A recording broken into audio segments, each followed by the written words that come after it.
Here's how to close all open apps on iPhone in 2026. If this video helps, please like and subscribe for more quick tutorials. First, you should know this. iPhone does not have a single button to close all apps at once.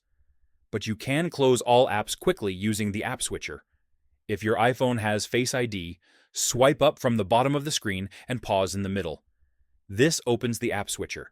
Now swipe up on each app to close it. You can use multiple fingers to swipe up on several apps at once and close them faster. For iPhones with a home button, double press the home button to open the app switcher. Then swipe up on each app to close it. You don't need to close apps all the time. Only do this if an app is frozen, crashing, or draining battery. Closing apps constantly does not improve battery life. iOS manages apps automatically. If your phone feels slow, restart your iPhone instead of closing all apps.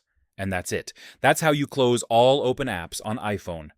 Subscribe for more iPhone tips.